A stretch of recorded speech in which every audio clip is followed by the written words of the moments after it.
There's a moment that feels surprisingly normal. It's late at night, you're sitting on your bed, phone in your hand, scrolling. Your paycheck hit earlier this week, and somehow it already feels gone.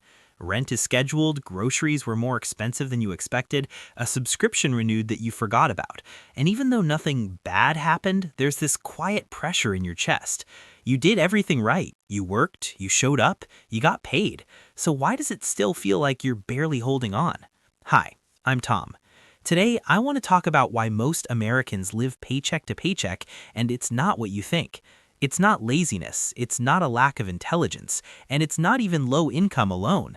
It comes down to one deeply human habit most of us never realize we're stuck in, and once you see it, you can't unsee it.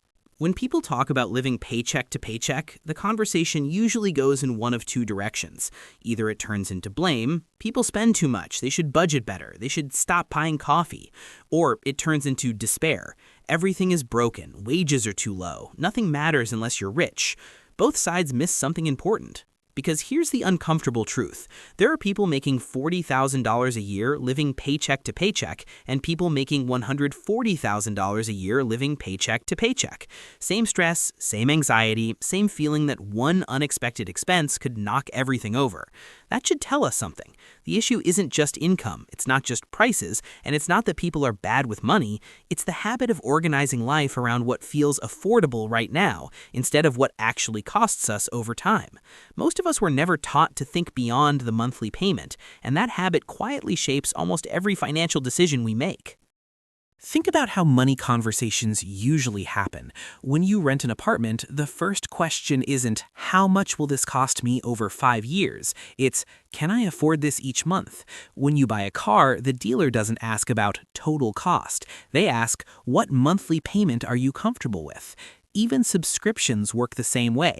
$8 a month doesn't feel like much. $12 a month doesn't either, until you stack 10 of them together and suddenly $100 disappears before you even notice. Our brains are wired to think in short time frames. We feel monthly, we feel weekly, we feel today. We don't naturally feel long-term consequences. Psychologists call this present bias. We heavily prioritize comfort and relief now over stress later, even if later stress is bigger. And modern life is built to exploit that, because when everything is framed as just this much per month, it lowers emotional resistance. It feels manageable, it feels safe. But here's the trap. When you build your entire lifestyle around what fits into this month's paycheck, you leave no room for the future version of you. No margin, no buffer, no breathing room. So every unexpected expense becomes an emergency. A car repair doesn't feel like a normal part of life, it feels like a personal failure. A medical bill feels catastrophic. Time off feels impossible. And that's how paycheck to paycheck living becomes a constant emotional state, not just a financial one.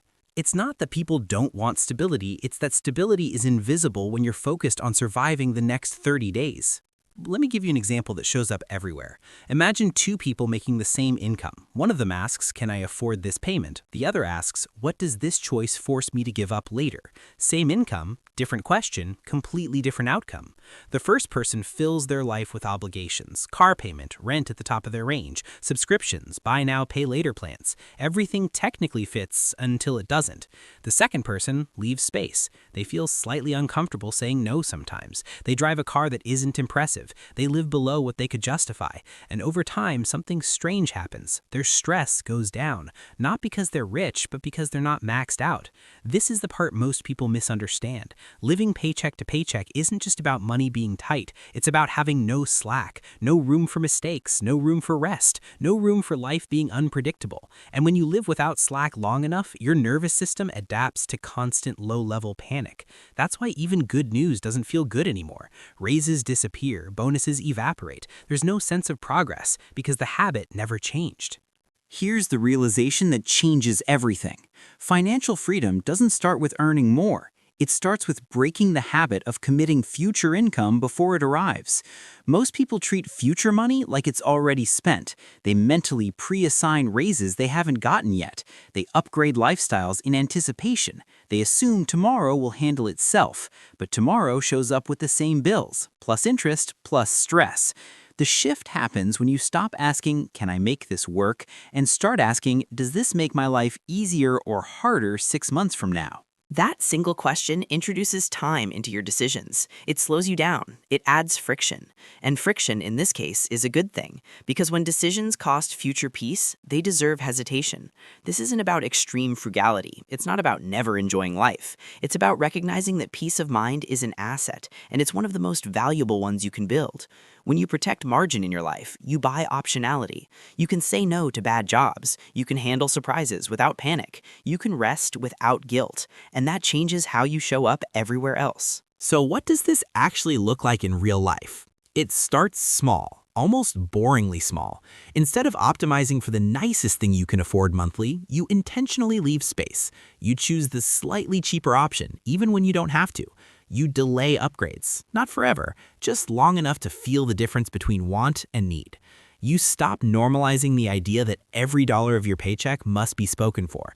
You give yourself permission to have money that doesn't have a job yet. That unused money isn't wasted. It's working quietly by reducing anxiety. Another shift is noticing recurring costs. Not judging them, just noticing. Every subscription, every payment plan, every small monthly expense is a claim on your future attention and energy. The goal isn't to eliminate joy, it's to eliminate autopilot. And maybe the most important change is emotional. You stop seeing financial stress as a personal failure and start seeing it as a design problem. If your life is designed to require every paycheck to arrive on time, stress isn't a flaw, it's the expected outcome. Redesigning doesn't require perfection. It requires awareness. If you're living paycheck to paycheck right now, hear this clearly. You're not broken. You're not irresponsible. You're responding exactly how a human would in a system that trains us to think short term. Progress doesn't come from guilt. It comes from gentler, smarter questions. The goal isn't to control every dollar. It's to create enough space that money stops controlling you. That doesn't happen overnight, but it does happen one decision at a time.